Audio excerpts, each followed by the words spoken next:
unang hakbang pa po lamang naman ito eh. Kaya nga nang binanggit ninyo kanina habang nakikinig po ako, pinag-uusapan ninyo, matagal-tagal pa ito. Mahaba-habang proseso pa ito.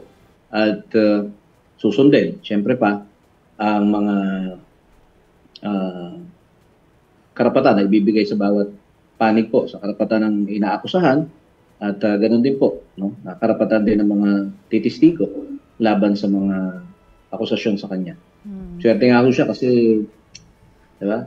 Kaya nga binanggit niyo, maganda yung kwarto doon, komportable, di ba? Yung mga biktima ho, hindi nga ho umabot sa piskalya eh. Pinagpapatay po. Hindi nila na bigyan yung kanilang sarili ng trato na tinatamasa ngayon ng ating dating Pangulo. Sir, si Chicky Verhel po ito, no? Sinabi po ninyo, first step pa lang po ito, no? Nung tinanong kayo ni Mase na kung sa tingin nyo mabibigyan ng ustisya yung pamilya nyo, tsaka yung, well, other families also. What would justice look like to you, sir? Anong nai-imagine mo pag sinasabi mo, ito na talaga ang hustisya. Nakamit na namin. May closure na kami. What would that look like to you po? Siguro ho kung ano naman, di ba, kung ano ho yung karampatan na ikinakaso sa isa, kapag napatunayan yon, syempre may karapatang hatol po yon. Doon po ang hinihintay ng pamilya. Dahil kumbinsido po naman kami mga pamilya na ang aming mga mahal sa buhay ay bahagi ng naging malawakang pagpatay nung nakaraan pong mga panahon. Meron po ba kayong mensahe dun sa mga taong in power, no, locally and internationally po? Well, ano lang po, naniniwala ho kami sa hustisya. Ilagay po sa tama na proseso po ang lahat upang walang magsabi na siya ay naargabyado. No? Maging maayos sana yung trial, tingnan maigi po, timbangin, at igawad yung tamang hatol po sa karampatang isinasampang kaso. Sir, kamusta po yung buong pamilya after what happened yesterday? Well, nung binalita ko sa kapatid ko, natuwa siya. Hindi lang siya gaano ho kasing maayos ang kondisyon niya. Ang kapatid ko ho ay na-stroke. No? Sa kasalukuyan po ay may karamdaman siya. At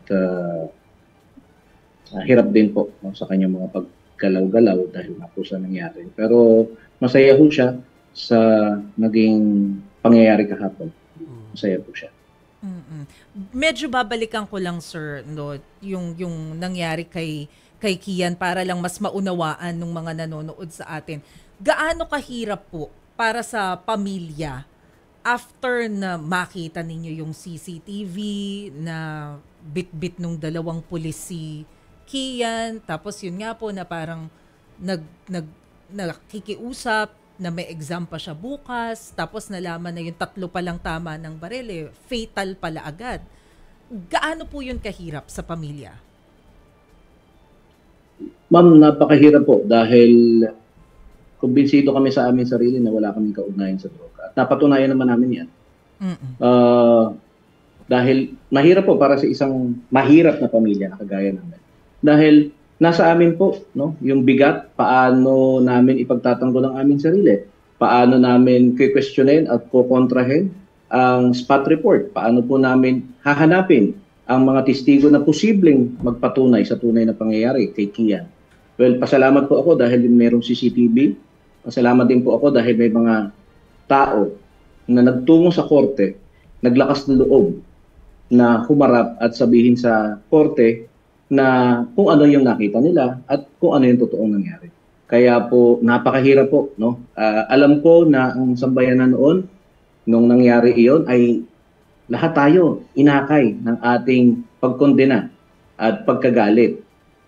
Diba? So, tingnan lang ho natin yun. Balikan natin yung ating sarili noon. Diba? Na kung nagagalit tayo sa gayong pangyayari, kamusta ngayon? Nandoon din sana yung awa eh. Pero balikan lang natin. Marami ho ang napatay. balikan lang ho ninyo yung mga kwento